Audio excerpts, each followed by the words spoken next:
Hello प्यारे बच्चों, आप सबको सूरज शर्मा का दीपावली के पावन पर्व पर हार्दिक धन्यवाद और प्यार भरा आशीर्वाद। प्यारे बच्चों, आज इस वीडियो में हम जानेंगे एक्टिव पैसिव वॉइस कैसे बनाते हैं हैव प्लस पास्ट पार्टिसिपल वाले और इंफिनिटिव वाले वाक्यों का। ये एक बहुत ही पेचीदा टॉपिक है, शायद ही जो है इसमें समझ में नहीं आता है, लेकिन मैं गारंटी देता हूं कि अगर आप इस वीडियो को पूरा देखेंगे आप आसानी से ये टॉपिक समझ सकेंगे। सबसे पहले तो हम बात करें कि ये होता क्या है। हैव प्लस पास्ट पार्टिसिपल क्या होता है। यहां पास्ट पार्टिसिपल का मतलब अगर आपको हैज हैव के साथ वर्ब की थर्ड फॉर्म दिखाई देती है, यहां इसका सीधा सा अगर मैं मतलब बताऊं तो पास्ट पार्टिसिपल का मतलब हैज हैव के साथ अगर आपको वर्ब की थर्ड फॉर्म दिखाई दे तो समझ जाइए कि ये वही वाक्य हैं। तो ऐसे वाक्य जिनमें हैज हैव के बाद जो है पास्ट पार्टिसिपल हो, वर्ब की थर्ड फॉर्म हो, तो उनका पैसिव वॉइस कैसे बनाते हैं। सबसे पहले बात करें ऐसे वाक्यों के सूत्र की। आप ये सूत्र ध्यान रख लें, रट लें, दिमाग में अच्छी तरह से बिठा लें तो आप कभी मिस्टेक नहीं करेंगे।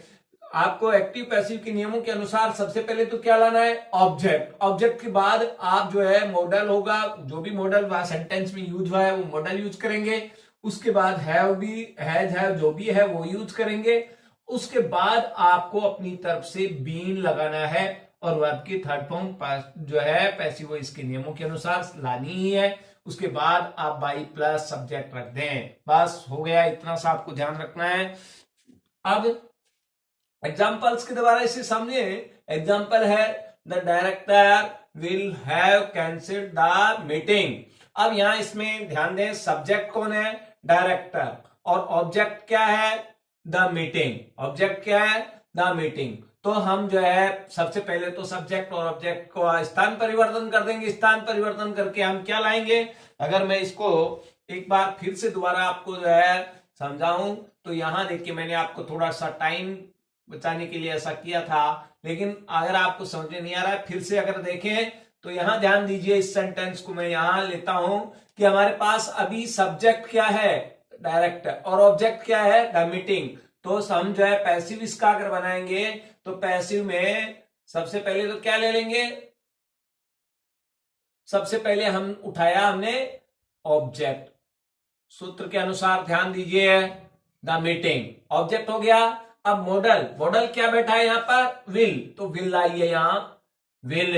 अब हैव हेल्पिंग वर्ब जो गिवन है वो की वो लाइए, और अब बीन अपनी तरफ से लगा दीजिए। बस ये ध्यान देना है। यहां देखिए पास्ट पार्टिसिपल, यहां आपको पता चल रहा था कि पास्ट पार्टिसिपल था, तो ये पास्ट पार्टिसिपल कहलाता है। हैज हैव प्लस वर्ब की थर्ड फॉर्म है तो ये क्या कहला रहा है, पार्टिसिपल।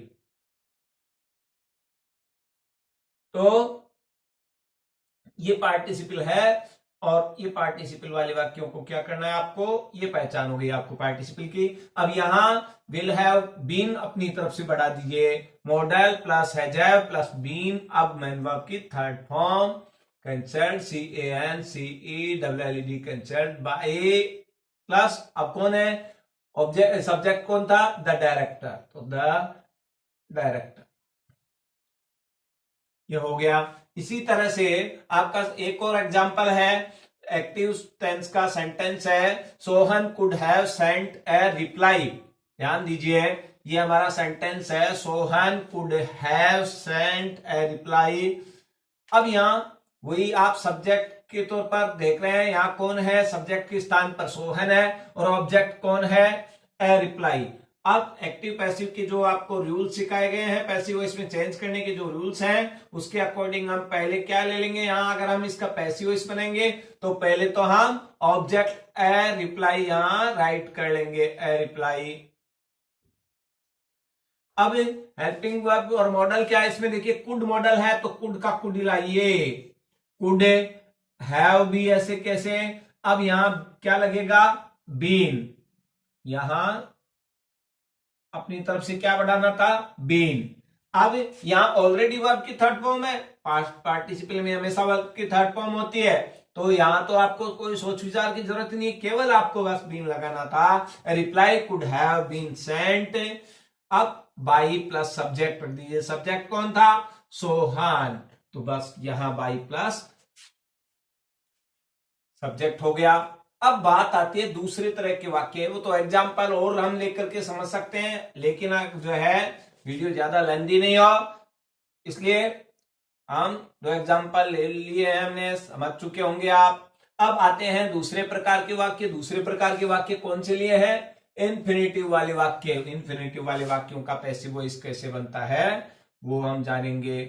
पहली बात तो यहां भी ये समझने की है कि इन्फिनेटिव होते क्या हैं। अगर हम बात करें तो इन्फिनेटिव वाले वाक्य वो वाक्य होते हैं, इन्फिनेटिव कौन से होते हैं? जिनमें टू प्लस वर्ब की फर्स्ट फॉर्म होती है। इन्फिनेटिव अगर आता है आप तो इन्फिनेटिव का मतलब आप नाम सुनते ही समझ जाइए कि इन्फिनेटिव क्या है। टू प्लस, ये यहां इन्फिनेटिव आपका जो टॉपिक है, हेडिंग है, वो तो मैंने ऐसे ही छोड़ा है। अब आप देखिए इन्फिनेटिव वाले, तो यहां इन्फिनेटिव का मतलब क्या है ये समझिए कि अगर आपके सामने कहीं भी आपको कोई भी बोल रहा है इन्फिनेटिव लिखा है, तो इन्फिनेटिव का मतलब क्या है? टू प्लस मेन वर्ब की फर्स्ट फॉर्म, ये होता है। अब यहां इसमें भी अगर एक होता है बेयर इन्फिनेटिव। बेयर इन्फिनेटिव जहां होता है तो बेयर इन्फिनेटिव कौन सा होता है ये भी ध्यान दे लीजिए। ये भी कई बार बहुत बार आता है और हम कंफ्यूज हो जाते हैं। तो बच्चों कंफ्यूज होने की जरूरत नहीं है। जब इसके साथ टू नहीं लगा होता है और ओनली वर्ब की फर्स्ट फॉर्म यूज हो रही होती है तो वो होता है बेयर इन्फिनेटिव। अब इन्फिनेटिव आपको समझ में आ गया। तो अब इसके बाद हम आते हैं इस टॉपिक पर कि इन्फिनेटिव वाले वाक्यों का पैसिव वॉइस कैसे बनता है। और इसके लिए आपका सूत्र है object plus helping verb plus to be. यानी सबसे पहले हम क्या रखेंगे? ऑब्जेक्ट, जो भी हमारा पैसिव वॉइस का जो फॉर्मूला है, सूत्र है, उसके अकॉर्डिंग क्या कर देंगे? ऑब्जेक्ट रखेंगे। ऑब्जेक्ट के बाद आप जो भी हेल्पिंग वर्ब है, is, am, are, was verb, have जो है वो लाएंगे, और इसके बाद टू बी, और फिर होगी मेन वर्ब की third form plus by plus subject. ये इसमें ऐसा चलेगा।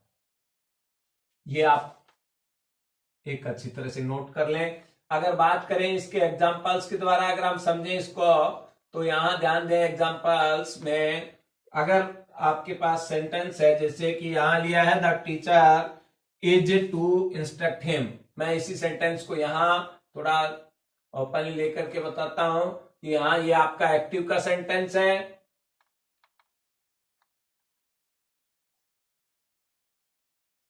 The teacher is to instruct him, ये आपका एक्टिव का सेंटेंस है। अगर आप इसी को पैसिव में बदलने जा रहे हैं, आपको सेम सेंटेंस पैसिव में चेंज करने के लिए मिल जाता है। तो पैसिव में चेंज करने के लिए आप सबसे पहले क्या करेंगे? यहां सब्जेक्ट और ऑब्जेक्ट देखिए, यहां सब्जेक्ट तो कौन है? द टीचर, और ऑब्जेक्ट कौन है? हिम। तो हिम को किस में बदलना है? ही में। ही में पहले आप बदल लिया। अब यहां इज हेल्पिंग वर्ब के रूप में आ रहा है, यहां टीचर भी सिंगुलर था, ही भी सिंगुलर है, इसलिए इज ही यूज होगा। अब इज आपने यूज कर लिया, तो अब यहां फॉर्मूले के अकॉर्डिंग क्या है? यहां फॉर्मूले में देखिए, यहां हेल्पिंग वर्ब के बाद क्या इंक्रीज हो रहा है? To be. तो टू बी आप अपनी तरफ से ये पुट कर दीजिए, बस इतना सा आपको ध्यान रखना है। अब मैन वर्ब की जो है थर्ड फॉर्म लाइए, he is to be instructed, INSTRUCTED। ये जो इंस्ट्रक्टेड है, ये मैन वर्ब की थर्ड फॉर्म आपने यहां अकॉर्डिंग द फॉर्मूला पुट कर दिया। He is to be instructed। अब बाई प्लस सब्जेक्ट ले आइए, तो बाई द टीचर। एक और एग्जांपल इसी तरह से ले लें। जैसे यहां कहा जा रहा है दूसरा, you have to finish this work.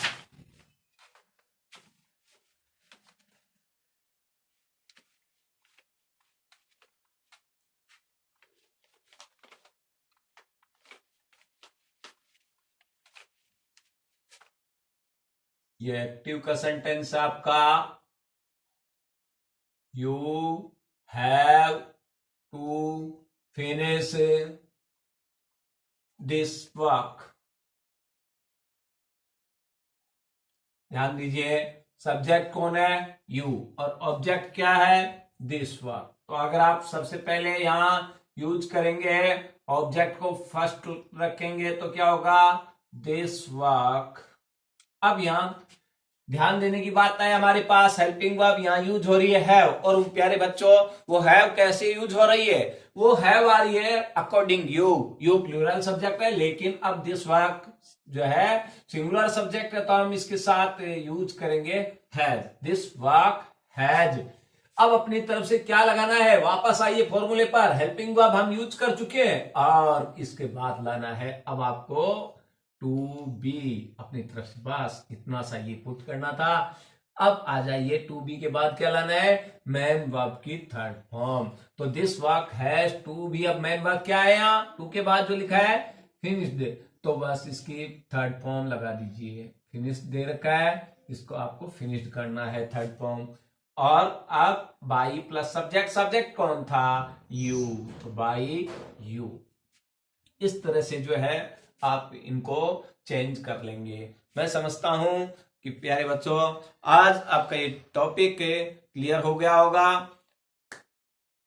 अगर आपने अब तक हमारे YouTube चैनल को सब्सक्राइब नहीं किया है तो प्यारे बच्चों आज ही इसे सब्सक्राइब करें, और ज्यादा से ज्यादा जो है इस वीडियो को शेयर करें, ताकि अन्य विद्यार्थी भी इसका फायदा उठा सकें। बाय, मिलते हैं अगले वीडियो में। थैंक्स।